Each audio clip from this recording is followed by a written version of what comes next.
caller for today is Mihwish from the US.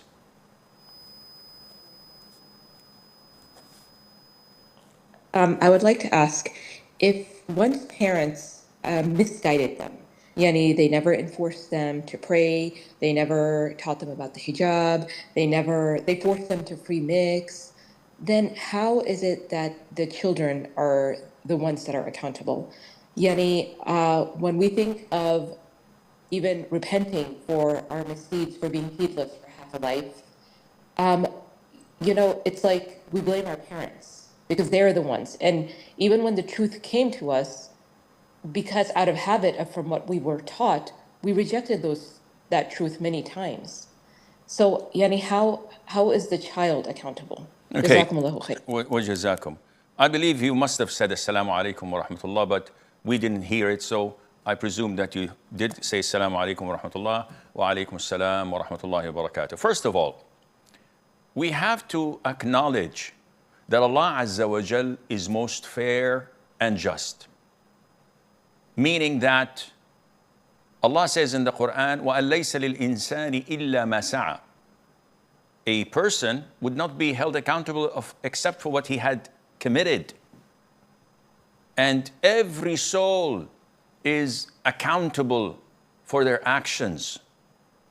The Prophet said, alayhi salatu wassalam, إِذَا مَاتَ ابْنُ آدَمَ, when the son of Adam dies, all his good deeds are interrupted, except for three things.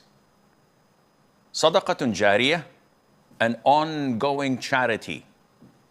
And one of the means of charity is spreading knowledge, printing an authentic book, supporting a circle of reciting the Quran, memorizing the Quran, sponsoring Ask Zad, and the email that comes in the beginning, in the middle, telling you if you have charity money to donate, you want charity, or you have haram money you want to dispose of, you can send it to support and sponsor Ask Zad, for example. And you, hopefully, will be awarded for your charity, not for the cleansing of the money, of course. Sadaqatun jariyah, أو علم نافع ينتفع به, or a beneficial knowledge that can be benefited from after your death. أو ولد صالح يدعو له, or a righteous offspring with a boy or girl that would supplicate, invoke Allah for you. So your parents will benefit after their death if you make dua for them. And they will be sinful if they endorsed, if they taught, if they raised you up to do sins. They will be ongoing sins while they're dead in their graves. The more you do it, the more they're accredited of such sins if they did not repent. Nevertheless, this does not take you off the hook, because you're an adult. And unfortunately, this is quite prevailing in the American and Western psychology. Whenever I speak in counseling sessions with Americans specifically, and Canadians and sometimes Europeans, the first thing that comes to mind, don't judge me. Like hell, I won't judge you. You come to me, you want an answer, you want help. I'm gonna help you, but I'm not gonna sugarcoat it. I'm gonna call a spade, whether you like it or not. So most of the kids nowadays, they tend to blame their faults on their parents. And I see lots of them, middle-aged, grown-ups.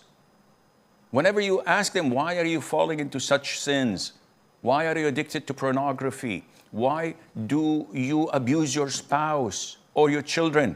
Oh, my parents used to do this. They, quote unquote, traumatized me when I was a child. Okay, so you're gonna hold this against them till the day of judgment? You're gonna justify going into such haram things because they traumatized you? Some of them said, well, I was harassed when I was young. I was abused when I was young. Okay, let's look at the abuser. The guy repented, asked Allah for forgiveness. Now he's an imam of a masjid, memorizes the Quran, is married, has children. So remorseful, so sad of what he had done. And some of them even forgot what they had done because they themselves were teenage or children. And you keep on blaming them, claiming that they traumatized you. No, this doesn't go. On the day of judgment, you're held accountable for your actions. Whether your parents taught you how to be a ballerina, or to listen to music, or to free mix, or to go to Vegas and gamble, they will be accountable for their sins. Now you're an adult. Allah showed you the way, right or left.